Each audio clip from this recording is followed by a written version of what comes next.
Cumprimento a todos com a paz do Senhor. Estamos aqui mais uma semana para aprender um pouquinho mais da Palavra de Deus nessa escola bíblica dominical. Hoje vamos aprender a respeito de Malaquias, cujo tema é Malaquias, o valor da família. Hoje também estaremos encerrando o primeiro trimestre de 2020 no estudo, dos profetas menores, cujo tema da nossa revista foi Conselhos Sociais e Espirituais dos Profetas Menores. A revista que foi uma bênção. Nós aprendemos a respeito de 11 dos profetas menores. Hoje vamos concluir nesse 12º profeta, o último profeta do Antigo Testamento. E Deus vai nos dar a graça de aprendermos, de entendermos a palavra do Senhor. Querendo Deus, logo vamos poder estar juntos, novamente numa sala de aula, aprendendo um pouquinho mais da palavra do Senhor, juntos, tirando as dúvidas na hora, mas é bênção, vamos aproveitar esse momento, tá? Então, se ainda não pegou, vai ali, pega a Bíblia, pega a revista da escola dominical, pega também uma caneta, um caderno, uma folha para fazer as suas anotações, tá? Ali faz isso e nós hoje, então, vamos estudar a respeito de Malaquias, o valor da família. Vamos estudar com certeza o contexto histórico também, a profecia desse servo do Senhor, desse profeta do Senhor, mas vamos dar ênfase no valor da família. Tá? Então, quando a gente estuda toda essa revista, todas as lições, a gente vê cada profeta dando ênfase em alguma coisa, E aqui a gente vai ver a respeito dos valores familiares. Tá? Nossos objetivos são 3. O primeiro deles é apontar o propósito de Deus para a família. O segundo é explicar que a aliança de Deus com o ser humano não o isenta do compromisso com a fidelidade, fidelidade ao Senhor, e evidenciar a importância da integridade familiar. Amém? Nosso versículo bíblico base para a lição está lá em Efésios capítulo 5 e verso 25, que diz assim: Vós, maridos, amai vossa mulher, como também Cristo amou a igreja e a si mesmo se entregou por ela. Efésios capítulo 5, versículo 25. Antes de prosseguirmos na lição, eu queria te convidar, a inclinar sua cabeça, fechar os seus olhos, para que façamos uma oração junto, para que o Espírito Santo de Deus nos guie. Senhor, nosso Deus e Pai, por intermédio de Jesus Cristo, Senhor, nós estamos na sua presença, Pai, gratos por podermos estudar, Senhor Deus, a sua palavra, e pedimos a Ti, Senhor, que o Teu Espírito nos guie durante este estudo da sua palavra, que nos dê entendimento, Senhor Deus, e nos dê sabedoria para aplicarmos, Senhor, tudo aquilo que aprendemos contigo, Paizinho amado, para que vivamos, Senhor Deus, uma vida que lhe agrade, Pai, em nome de Jesus. Amém. Amém, então.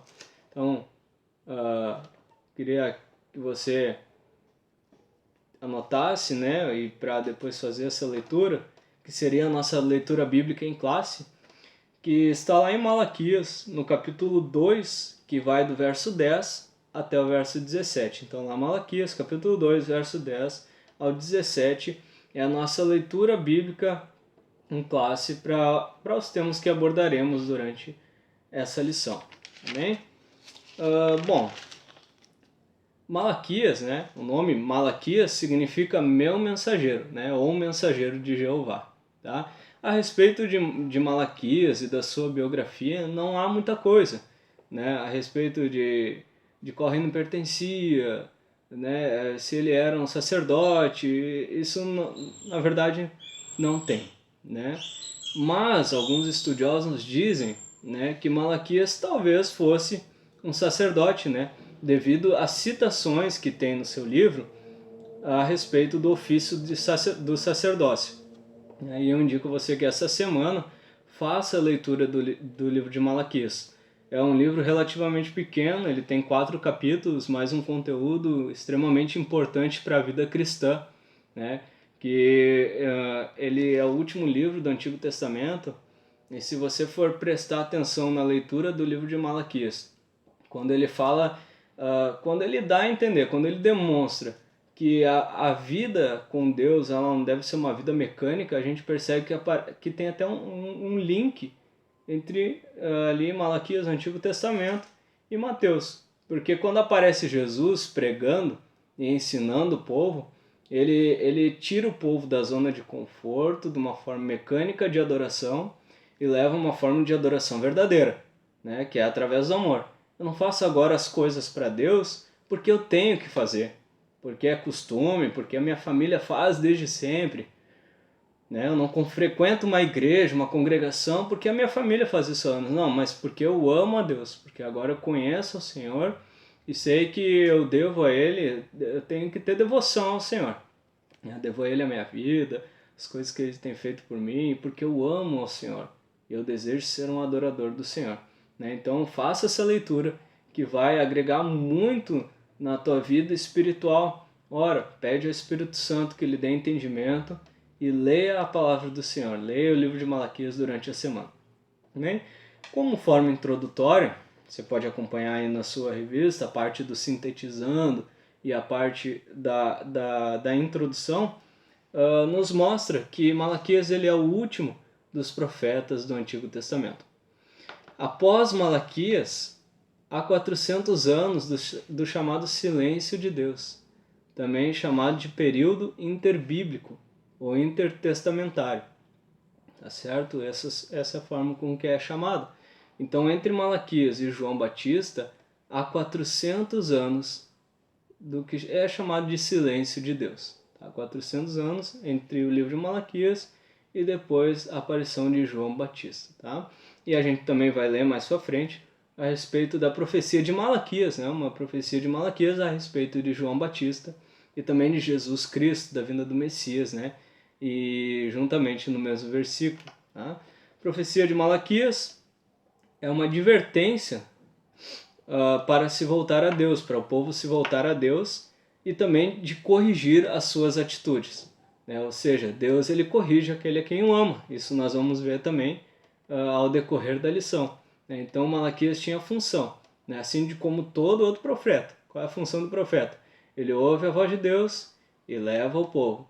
Ou seja, ele é um mensageiro do Senhor. Essa é a função do profeta, né? E Malaquias tinha essa função, então, de advertir o povo a se voltar para Deus.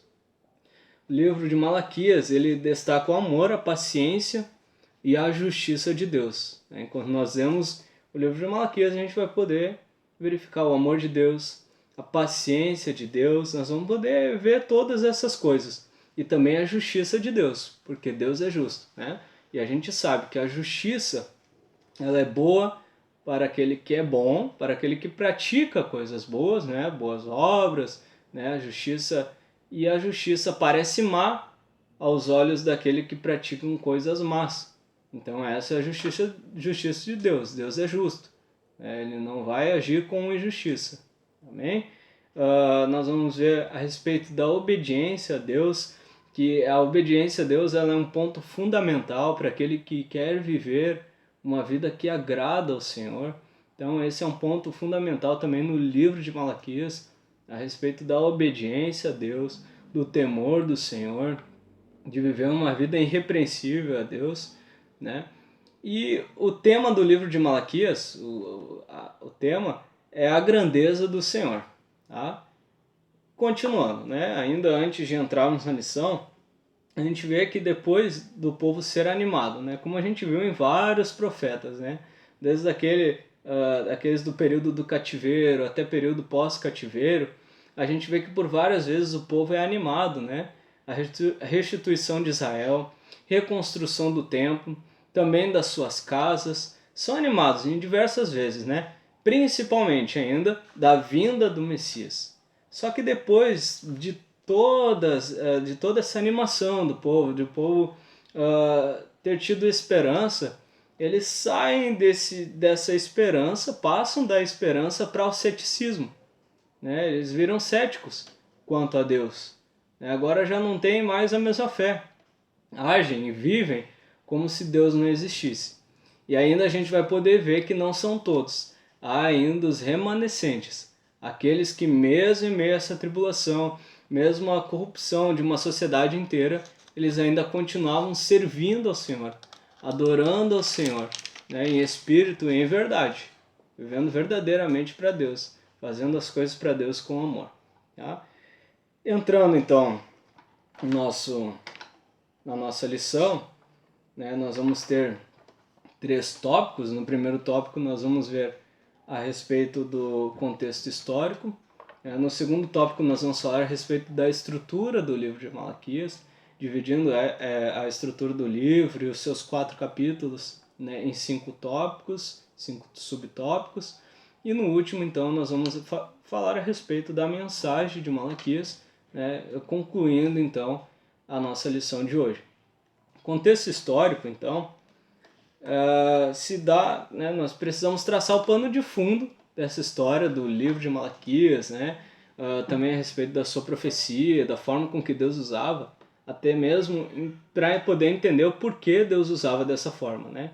Então, nesse tempo, o povo de Israel ele estava sob o domínio persa, tá? Sob o domínio da Pérsia.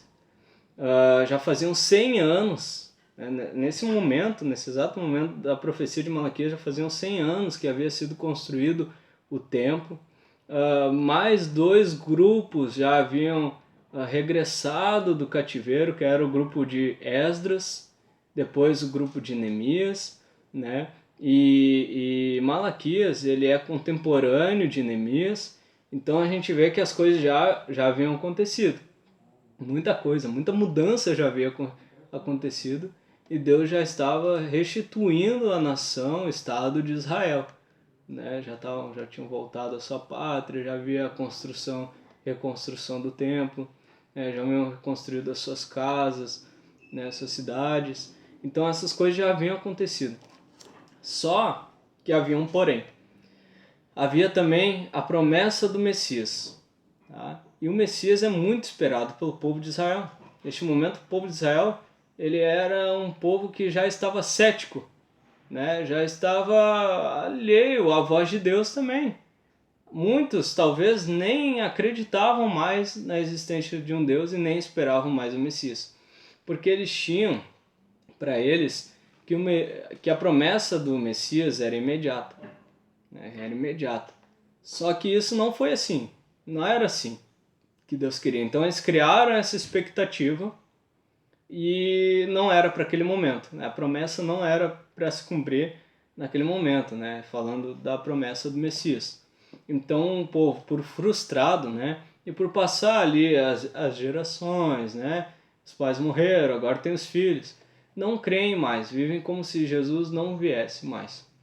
Mas Deus levanta esse homem nesse exato momento, chamado Malaquias, para ministrar acerca do Messias, para apontar o erro, a corrupção, tanto do sacerdócio quanto do povo. E aqui a gente vai ver que a corrupção sacerdotal ela é grande, né? Ela é algo que vai fazer a gente olhar com outros olhos, né? Essas passagens bíblicas, percebendo muitas vezes o povo, e principalmente ali se tratando dos sacerdotes, dos líderes religiosos, agindo como se Deus não existisse, né? Fazendo simplesmente porque era o seu ofício, de forma mecânica e não realmente com amor ao Senhor. Tá?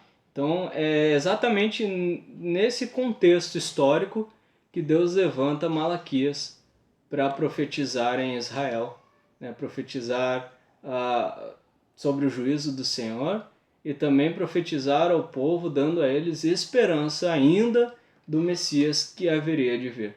Tá? Então, entrando aqui no tópico 2, falando da estrutura do livro de Malaquias, nós vamos dividir esse tópico, para fins de estudo, né, em 5 pontos. O primeiro deles é o amor de Deus e os pecados dos sacerdotes, né? Agora a gente vai entrar um pouquinho mais nessa parte dos pecados dos sacerdotes. Segundo, divórcios e casamentos mistos.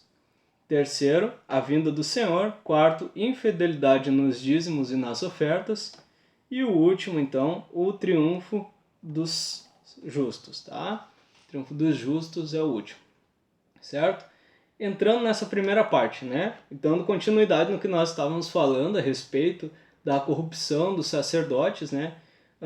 Nessa parte da estrutura do livro, nós vemos que Deus ele tinha uma aliança com o seu povo, com Israel, né? E por isso Deus o corrigia. Eu queria convidar você a abrir a sua Bíblia lá em Provérbios, capítulo 3 e verso 12, né? Abra sua Bíblia em Provérbios capítulo 3, verso 12, para que nós leamos juntos a respeito dessa correção de Deus, tá? Diz assim então: porque o Senhor repreende aquele a quem ama, assim como o pai ao filho que quer bem. Então essa repreensão do Senhor, como a gente vê aqui, é uma repreensão por amor. Como a gente vê, o Deus, ele tinha um propósito com a nação de Israel e por isso os corrigia, porque Deus queria que eles voltassem a ser como eram para ser como eram antes. Aqui a gente já consegue fazer uma abordagem já para a nossa vida, né? Já conseguimos fazer uma aplicação prática. Nós examinarmos a nossa vida e ver se nós estamos vivendo de acordo com a vontade de Deus. Então, às vezes a gente se pergunta, qual é a vontade de Deus para a minha vida? Será que eu estou vivendo de acordo com o que Deus quer? Sabe como nós sabemos se estamos vivendo para Deus de forma que agrada ao Senhor? É se nós estamos vivendo o plano original do Senhor. Deus, quando criou a humanidade, ele criou para um fim. E se nós estamos agradando a Deus, é porque nós estamos vivendo de acordo com a finalidade com a qual ele criou a humanidade. Então, agradar a Deus se trata de viver de acordo com o projeto original do Senhor, para minha e para a sua vida, que é de sermos adoradores do Senhor. Aquele que adora, adora em espírito e em verdade. A mulher samaritana, lá no tanque, ela conversa com Jesus e pergunta: Senhor, é para te adorar onde? É para te adorar lá? É para te adorar aqui? Aonde, afinal, é para te adorar? E Jesus diz para ela: olha, está chegando o tempo em que Deus procura os verdadeiros adoradores, aqueles que o adoram em espírito e em verdade. Né? Então, sejamos nós os verdadeiros adoradores do Senhor, que o adoramos em espírito e em verdade. Amém? E voltando ao assunto dos sacerdotes, né? Os sacerdotes eles ainda profanavam o altar do Senhor. Lendo o livro de Malaquias, a gente vai ver que os sacerdotes eles faziam coisas que eram contrárias a que o Senhor queria. Né? Como, por exemplo, na época, no momento, né, dos sacrifícios, em que eles sacrificavam animais imundos, animais coxos, né? Era algo que não era fazer, animais enfermos, né? E esse não era o sacrifício que Deus queria. Deus queria um sacrifício e requeria que o animal não fosse um animal imundo, que fosse um animal que estivesse em perfeito estado. E aqui a gente já começa a ver, né, essa prática, né, dos sacerdotes, deles vivendo como se Deus não existisse, né? Como se Deus, sabe, ou se Deus existe, eu não vou dar para Deus aquilo que é de melhor, né? Dá para Deus aquele mínimo, aquela, sabe?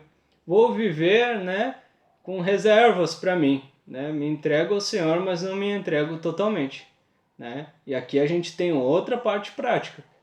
Se entregue totalmente ao Senhor.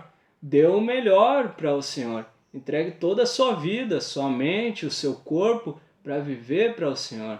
Essa é a forma com que um cristão genuíno vive. Ele vive todos os momentos para o Senhor, né? Quer comamos, quer bebamos, né? Que venhamos viver de acordo com a vontade do Senhor. Que seja para a glória do Senhor, como diz a palavra do Senhor. Amém? Os sacerdotes, depois de tudo isso, né? Depois de Deus usar Malaquias para falar para eles: olha, vocês estão fazendo coisas erradas, as suas ofertas suas do povo, elas não estão sendo aceitas pelo Senhor. Por causa disso, daquilo, eles ainda perguntam, questionam ao servo do Senhor e dessa forma para Deus: Senhor, o que fizemos para o Senhor? Em que defraudamos, né? em que profanamos o templo do Senhor, o altar do Senhor. Depois de todas essas coisas que nós falamos a respeito deles sacrificarem animais imundos, animal coxo, né, enfermos, eles ainda questionam o que haviam feito de errado para o Senhor. Né? Então, esse é o momento, né, que a gente vê a cegueira espiritual, né, que se faz de qualquer forma para o Senhor, vive-se como se Deus não existisse, né, e quando é repreendido não aceita. Há um coração duro, um coração de pedra. E aqui eu queria que você abrisse a sua Bíblia lá em João, capítulo 12 e versículo 47, livro de João, capítulo 12, onde nós vamos estar lendo o verso 47, que diz assim, tá? Nós falando a respeito, né, desse coração duro, né, onde os corações duros, eles não aceitam a correção do Senhor, né? Fala assim: e se alguém ouvir as minhas palavras e não crer, eu não o julgo, porque eu vim não para julgar o mundo, mas para salvar o mundo. Isso aqui é Jesus Cristo falando. Jesus Cristo falando. Tá? Jesus ele não veio para condenar o mundo, ele veio para salvar o mundo. Em outras passagens bíblicas, é possível nós ver Jesus expressando que ele não vem para condenar o mundo, mas vem para salvar, porque não é necessário que ele viesse para condenar o mundo, porque o mundo já está condenado. E quando nós vemos aqui corações duros, né, que não aceitam a correção do Senhor, nós vemos aqui pessoas que elas não precisam, já que elas não querem ser justificadas, elas não precisam da condenação. Já foi apontado o erro através do profeta. Já falou qual era o erro, mas não aceitou a correção, então continua, né, como alguém que já está condenado. Então o mundo já está condenado. Todos nascem no pecado, mas aquele que aceita Jesus Cristo como seu Salvador, né, João capítulo 1, verso 12, todos quando recebem o Senhor Jesus, eles são tidos agora como filhos de Deus, né? E agora então são salvos no Senhor e têm a esperança de salvação, esperam a vinda do Messias. E aqui é algo importante para que nós entendamos, né? Quando a gente fala aqui a respeito de Malaquias, nós somos de um povo que estava esperando a vinda do Messias. Nós, hoje, nós vivemos um período, né? O período chamado, né, dispensação da graça, um período em que Jesus veio, né, retornou para os céus, morreu para os nossos pecados, ressuscitou ao terceiro dia, batizou com o Espírito Santo, foi aos céus, e agora a gente espera a segunda vinda de Cristo, em que ele retorna, né, e nesse retorno, então, ele se dá de duas formas, né, duas partes. Na primeira, o arrebatamento da igreja, e depois para reino, né, no milênio, para reinar no milênio. Então, nós vivemos esse período, tá? E aqui, no período de Malaquias, se vivia ainda esperando, né? Alguns esperavam a promessa, mas muitos, né, como é fato que a gente fala aqui, não esperavam, né? Então, continuando acerca do divórcio e casamentos mistos, né? Por que Deus não queria casamentos mistos, né, em Israel? Ou seja, o povo hebreu, né, casando com povos de outras nações, com povos de nações pagãs, homens tomando para si mulheres de povos pagãos, por exemplo. Porque Deus ele não queria a introdução da idolatria no povo de Israel. Porque o povo de Israel, e é necessário que nós venhamos lembrar, né, de quando Deus chama Abraão, quando Deus fala com Isaac, com Jacó, Deus queria que Israel fosse modelo para as outras nações, né? De nação que é governada por Deus, de povo que é escolhido, para que assim fosse uma bênção a todas as famílias ou todos os povos de toda a terra. Amém? Então por isso Deus não queria esse casamento misto, esse tipo de união. E acerca do divórcio também, aqui a gente vê que os homens davam uma carta de divórcio às suas mulheres, né, as mulheres, que a Bíblia vai falar de mulheres de sua mocidade, né, para então se casarem com mulheres de outros povos. e no geral ainda agregavam, né, ou pegavam para si os costumes delas, principalmente de adoração a outros deuses. Como aplicação prática nessa parte, né, a respeito do jugo desigual nós vamos falar, né? Quando você ainda, principalmente porque essa é uma lição de juvenis, né? E nesse momento, esse momento de escolhas, né? Esse é um momento de escolhas, de fazer várias escolhas de carreira, de estudo, de tantas outras coisas, principalmente uma das principais talvez seja da família, né? Com a pessoa a qual você vai casar. E aí, falando a respeito disso, antes de se preocupar com isso, né? Um jovem cristão, uma pessoa que tem a mente de Cristo, né? Deve ter um entendimento, em primeiro lugar, do seu propósito para com o Senhor. Porque o casamento, muito mais além de ser uma união de pessoas, é uma união de propósito.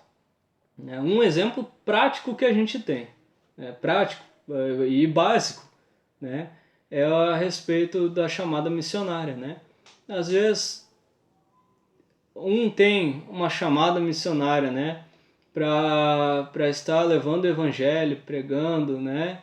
Em lugares mais remotos dentro do Brasil, por exemplo, né? Levar o evangelho. Já outros têm um chamado missionário para a Índia, para a África, para a China, né? E como conciliar isso? Um vai sair perdendo, um vai ter que dar o braço a torcer, né? Então, mais do que uma união de propósito, uma união de pessoas, o casamento é uma união de propósitos.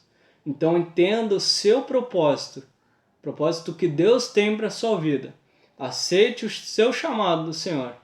Então, se una a alguém que tenha um propósito como o seu, né?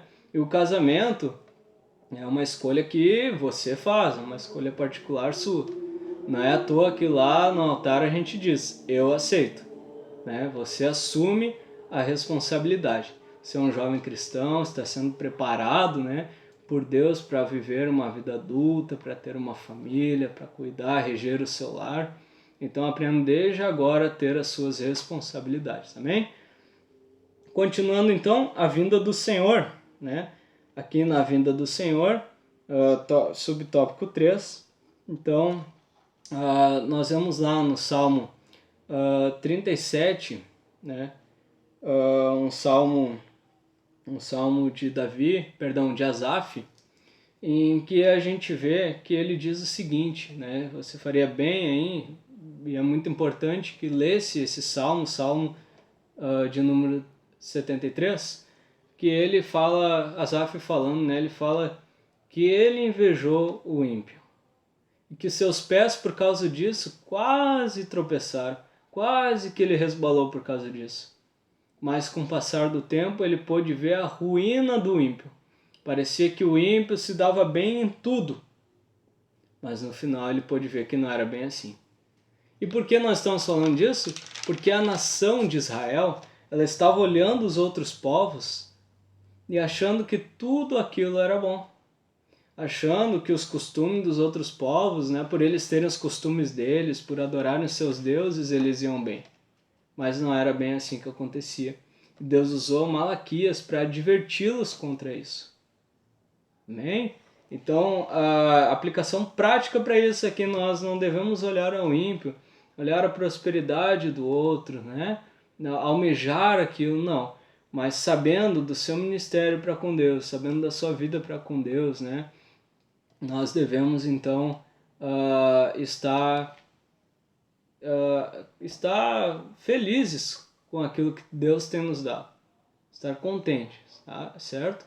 Claro, você vai ter, vai traçar suas metas, isso é muito importante também, mas que tudo seja de acordo com a vontade do Senhor.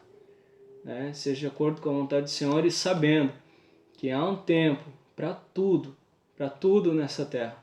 Há um tempo para todo propósito, tudo aquilo que vai se cumprir na sua vida tem um tempo determinado. Né? Se você está passando um período, de repente, de deserto, saiba que o deserto é lugar de passagem. Você vai passar pelo deserto. O deserto é um lugar de aprendizagem. Então, aprenda o máximo possível enquanto você está no período de deserto. né? Para quando alcançar aquele objetivo, então você saiba o valor real que ele tem. Amém? E tudo quanto você for fazer na casa do Senhor, para o Senhor, ou pregar o Evangelho, né? Saiba que se não for o Espírito Santo, você não vai ter como convencer. Eu não tenho como convencer ninguém com a pregação do Evangelho, mas só o Espírito Santo. Toda honra e glória é para o Senhor. Não temos em nada no que nos gloriarmos, a não ser na cruz de Cristo. Amém? Porque lá ele se ofereceu como sacrifício pelo meu e pelo seu pecado, né? E ali nós temos o direito, então, de salvação pela graça de Deus. É somente pela graça do Senhor. A respeito, então, ainda se tratando desse subtópico 3, nós temos aqui a promessa do Messias, né? Esse é o ponto mais importante aqui desse subtópico. E eu te convido, então, a abrir a sua Bíblia, lá em Malaquias, capítulo 3, onde nós vamos ler somente o verso 1, que diz assim: Eis que eu envio o meu anjo, que reparará o caminho diante de mim. E de repente virá ao seu templo o Senhor, a quem vós buscais, o anjo do concerto, a quem vós desejais. Eis que vem, diz o Senhor dos Exércitos. Amém? Então a gente vê aqui, né, uma promessa a respeito do Messias, também a respeito de João Batista. E para que nós venhamos concordar com isso, precisamos andar mais um pouquinho na Bíblia e ir lá para Mateus, capítulo 11, verso 10. Abra sua Bíblia aí em Mateus, capítulo 11, verso 10, que diz assim: Porque é este de quem está escrito: Eis que ante de tua face envio o meu anjo, que preparará diante de ti o teu caminho. Né? E esse texto fala a respeito de João Batista. Amém? De Jesus testificando acerca de João, aquele que havia sido prometido. Né? João Batista, nós bem sabemos, né, é o último dos profetas, né, nos moldes dos profetas do Antigo Testamento, que profetizavam acerca da primeira vinda do Messias, de Jesus Cristo, que ele viria a essa terra. Foi esse momento aqui que a gente leu em Mateus que estava consolidado isso, né? Que aqui se tira todas as dúvidas a respeito desse profeta, do João Batista, né? Ou do Elias que viria, né?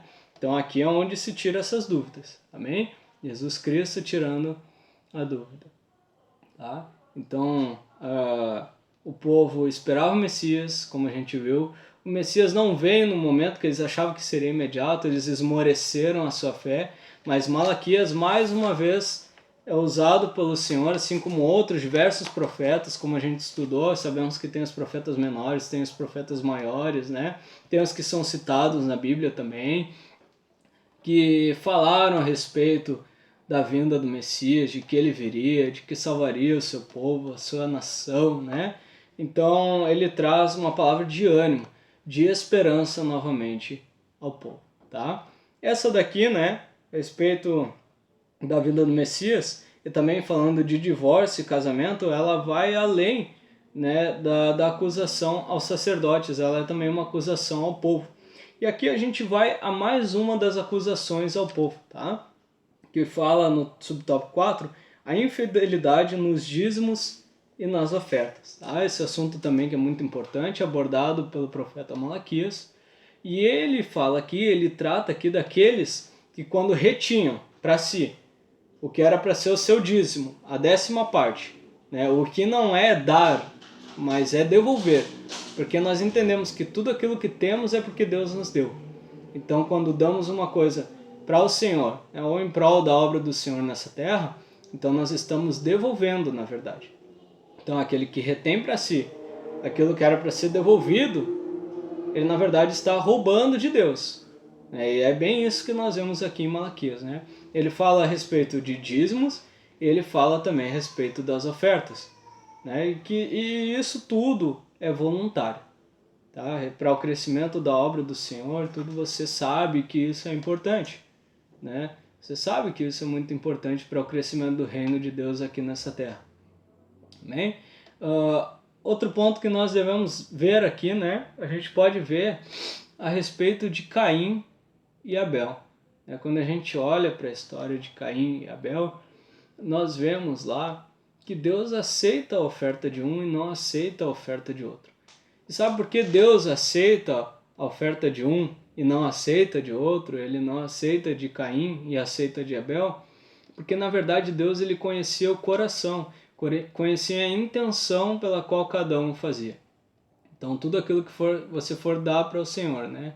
E se tratando tanto do quesito financeiro, quanto também de tantas outras coisas, tudo aquilo que você faz para o reino do Senhor, né? Deus olha primeiro para o seu coração. O cristianismo, ele é a única religião em que não precisa fazer nada além de aceitar a Jesus Cristo como seu Salvador para ser salvo. Não precisa fazer nada. As outras coisas que você vai fazer é porque você já é um salvo. Lá em Gálatas capítulo 5 e 22, fala a respeito do fruto do Espírito, fala a respeito de 9 dessas características que esse fruto produz, né?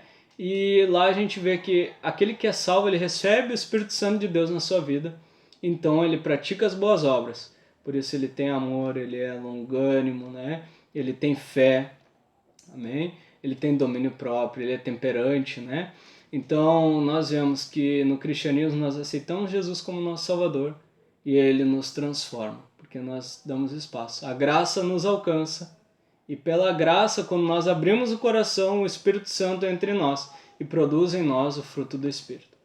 A conclusão então, né, falando a respeito do triunfo dos justos e também já entrando na mensagem de Malaquias, a gente vê Malaquias, ali no final do livro, a gente vê que havia os remanescentes, aqueles que ainda, mesmo em meio à degradação moral ou à degradação espiritual da sociedade, eles ainda serviam ao Senhor.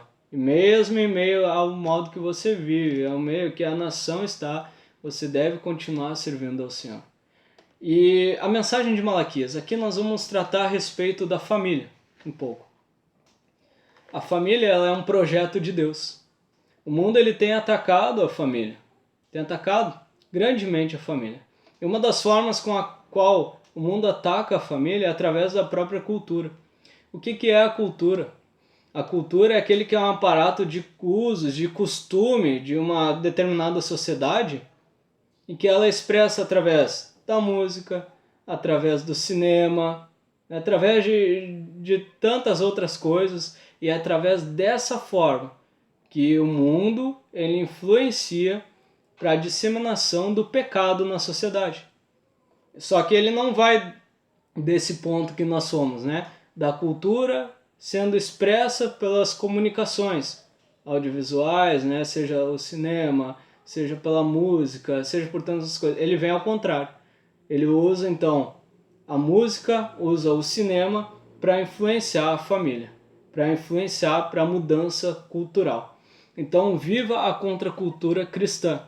Viva o reino de Deus aqui nessa terra. O que nós temos que ter em mente é que a eternidade ela começa aqui. A eternidade, o céu, o reino de Deus, ele começa aqui, agora, com a nossa vida aqui nessa terra. Então, viva o reino de Deus, né, todos os dias com a sua família. Ame a sua família, abrace mais a sua família, né, instrua bem, e é aí que as coisas são determinadas. Amém? E que o Senhor, Deus do céu, lhe abençoe grandemente, lhe dê sabedoria para aplicar tudo aquilo que você tem conhecido da palavra do Senhor. Porque a Bíblia diz lá em Romanos, capítulo 14, verso 12, que cada um dará conta de si mesmo perante Deus. Então se examine e viva uma vida para o Senhor, para a honra e glória de Jesus. Amém? Fica com Deus, Deus te abençoe e tenha uma semana abençoada na presença do Senhor. Amém.